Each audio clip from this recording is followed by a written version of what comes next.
টিয়ক বনাই ৰবিগাঁৱত দুষ্প্ৰাপ্য বৰকাছ উদ্ধাৰ।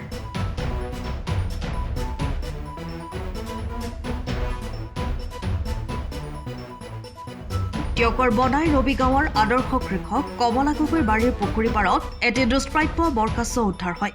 জানিব পৰা মতে কাছটো প্ৰত্যক্ষ কৰাৰ লগে লগে বিশিষ্ট খেতিয়কগৰাকীয়ে কাছটো নিৰাপদ স্থানলৈ আনি বন বিভাগক খবৰ দিয়ে। ইপিনে দুষ্প্ৰাপ্য বৰকাছটো চাবলৈ অঞ্চলৰ বহু সংখ্যক ৰাইজ উক্ত অঞ্চলত উপস্থিত হয়। নিৰ্দিষ্ট সময়ত বন বিভাগৰ লোক উক্ত স্থানত উপস্থিত হৈ কাছটো উদ্ধাৰ কৰি নিমাতী ঘাটত মহাবাহু ব্ৰহ্মপুত্ৰত মেলি দিয়াৰ দিহা কৰে। কাছটোৰ ওজন প্ৰায় 6 পৰা 7 কেজি হ'ব বুলি অনুমান কৰিছে প্ৰত্যক্ষদৰ্শীয়ে। পুৱা 11 মান বজাত আমাৰ পুখুৰীৰ পাৰত এটা ডাঙৰ বৰকাছ উদ্ধাৰ কৰা হ'ল আৰু এই বৰকাছটোৰ ওজন প্ৰায় 6-7 কেজিমান হ'ব।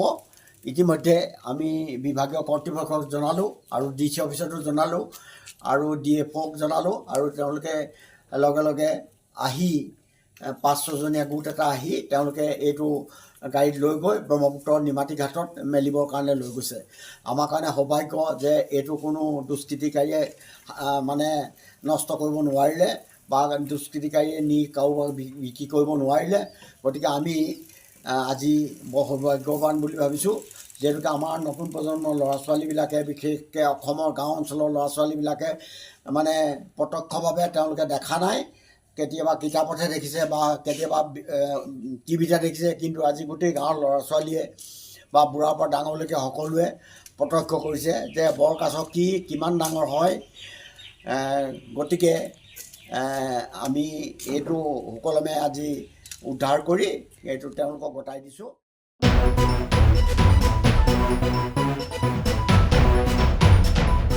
টিয়কৰ পৰা বিৰাজ Bora report, time of south.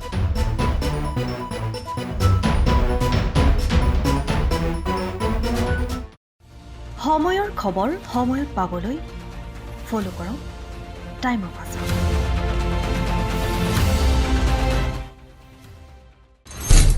Teok বনাই ৰবিগাঁৱত দুষ্প্ৰাপ্য বৰকাছ উদ্ধাৰ।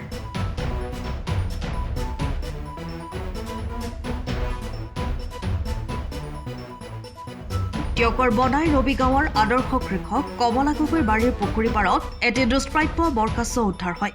জানিব পৰা মতে কাছটো প্ৰত্যক্ষ কৰাৰ লগে লগে বিশিষ্ট খেতিয়কগৰাকীয়ে কাছটো নিৰাপদ স্থানলৈ আনি বন বিভাগক খবৰ দিয়ে। ইপিনে দুষ্প্ৰাপ্য বৰকাছটো চাবলৈ অঞ্চলৰ বহু সংখ্যক ৰাইজ উক্ত অঞ্চলত উপস্থিত হয়।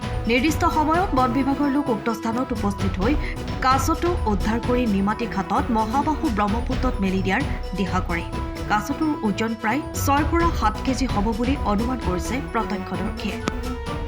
পুৱা 11 মান বজাত আমাৰ পুখুৰীৰ পাৰত এটা ডাঙৰ বৰকাছ উদ্ধাৰ কৰা হ'ল আৰু এই বৰকাছটোৰ ওজন প্ৰায় 6-7 কেজিমান হ'ব। ইতিমধ্যে আমি বিভাগীয় কৰ্তৃপক্ষক জনালোঁ আৰু DC অফিচতো জনালোঁ আৰু DFOক জনালোঁ আৰু তেওঁলোকে লগে লগে আহি 5-6জনীয়া গোট এটা আহি তেওঁলোকে এইটো গাড়ীত লৈ গৈ ব্ৰহ্মপুত্ৰৰ নিমাতী ঘাটত মেলিবৰ কাৰণে লৈ গৈছে। আমাৰ কাৰণে সৌভাগ্য যে এইটো কোনো দুষ্কৃতিকাৰীয়ে মানে নষ্ট কৰিব নোৱাৰিলে বা দুষ্কৃতিকাৰীয়ে নি কাৰোবাক বিক্ৰী কৰিব নোৱাৰিলে। গতিকে আমি আজি বৰ সৌভাগ্যৱান বুলি ভাবিছোঁ, যিহেতুকে আমাৰ নতুন প্ৰজন্মৰ ল'ৰা ছোৱালীবিলাকে বিশেষকৈ অসমৰ গাঁও অঞ্চলৰ ল'ৰা ছোৱালীবিলাকে মানে প্ৰত্যক্ষভাৱে তেওঁলোকে দেখা নাই। কেতিয়াবা কিতাপতহে দেখিছে বা কেতিয়াবা টিভিতে দেখিছে, কিন্তু আজি গোটেই গাঁৱৰ ল'ৰা ছোৱালীয়ে বা বুঢ়াৰ পৰা ডাঙৰলৈকে সকলোৱে প্ৰত্যক্ষ কৰিছে যে বৰকাছ কি কিমান ডাঙৰ হয়। গতিকে আমি এইটো সুকলমে আজি উদ্ধাৰ কৰি এইটো তেওঁলোকক গতাই দিছোঁ।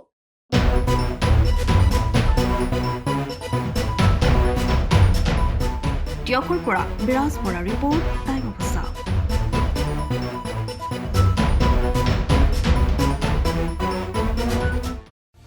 সময়ৰ খবৰ সময়ত পাবলৈ ফলো কৰক টাইম অফ চাউথ।